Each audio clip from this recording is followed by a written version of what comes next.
आत्मनिर्भर भारत। आज से हर भारतवासी को अपने लोकल के लिए वोकल बनना है। Hi, you might conclude thinking that we are talking something against a big move or an idea. But what you're really going to watch ahead is something really important which is supported with all the realistic approaches. Even while making this video, we have used at least 50% of the products which are made in China. So we thought we need to answer the next question. You're watching UniY, and in this episode, let's explore why just boycotting Chinese products is not a good idea. Today, we have to think about this approach with right mentality. It's because the products we use are mostly made in China. But there is an argument which tells that why shouldn't we stop henceforth purchasing their products?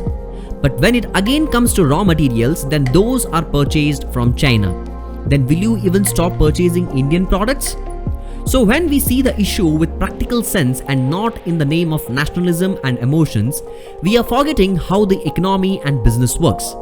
But don't worry, we are here to cover that for you and give the complete knowledge on the same. Let's talk some of the challenges. If we boycott Chinese brands, then do we have any alternative? Are we ready to buy Make in India products when in the same market we are getting cheaper products with more features with much more advanced technology? Think about it.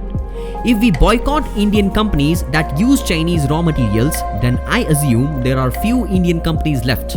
For example, TVS and Bajaj both use Chinese raw material in automobiles. Should we stop using Bajaj and TVS?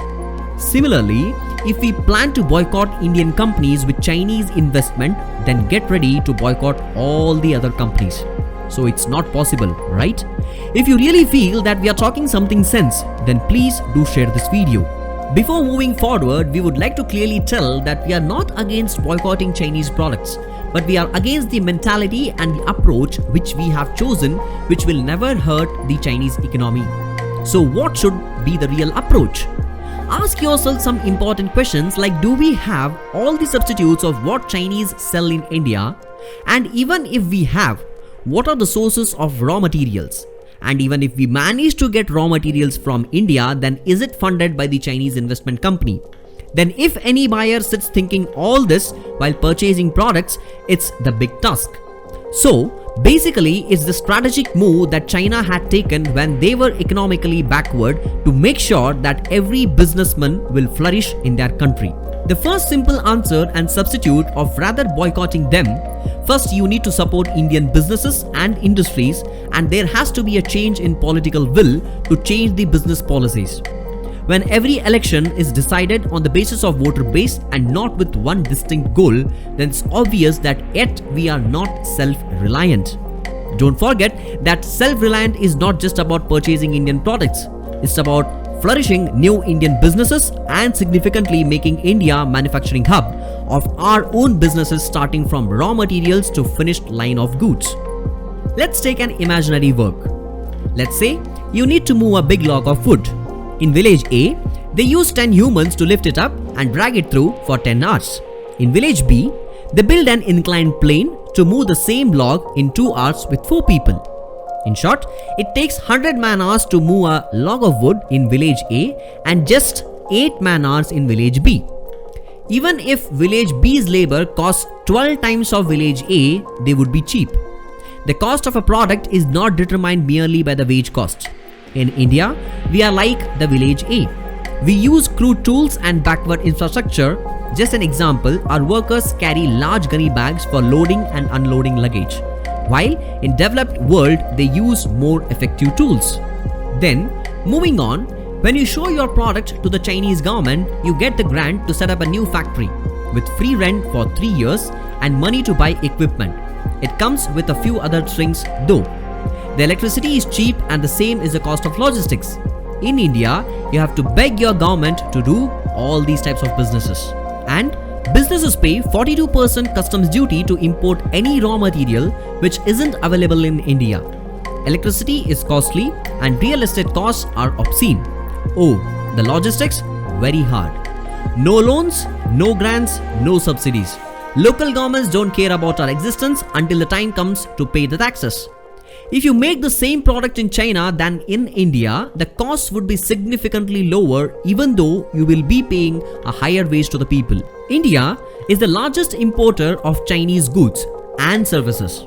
India imports around $70 billion from China and exports only worth $16 billion, which means India has a trade deficit of roughly $54 billion every year, which equals to Chinese investments in CPEC. So, practically India is funding one CPEC every year.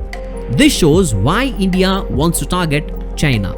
Nothing is impossible, but any alternate solution will definitely be expensive. India needs to source alternate countries for some products or raw materials which may not be as cheap as Chinese. Or India needs to manufacture the same goods which might turn out to be a bit expensive as compared to China. The price may not only be in terms of money, it can even be the other things. Let's take one example of Indian pharma industries. We all know that India is a leading exporter of medicines, but the raw materials from medicine, that is API, active pharmaceutical ingredients, is majorly imported from China. If India starts manufacturing these in-house, then the challenges will be land, labor and pollution of different kinds. What should be the steps ahead? The entire thing will be needed to break in parts industry-wise and phase-wise. And the most important thing will be controlling the cost. If the cost goes high as compared to the international market, then it will be very difficult for Indian industry to survive the competition. Indian government will have to play a big role in this.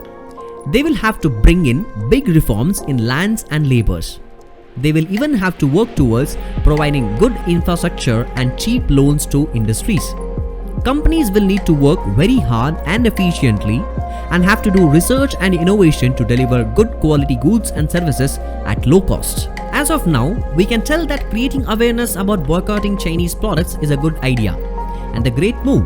But at the same time, we also need to think and work upon becoming self-reliant and self-sustainable by supporting our own businesses.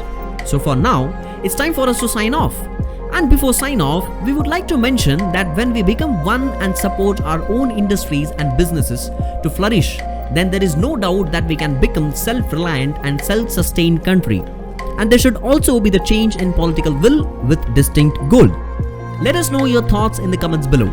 And do please share this episode so that we can reach a maximum number of people with more positivity and more answers to why questions. And remember, if you don't know why, ask it on UniWhy. We will see you in the next episode. Until then, have a good one.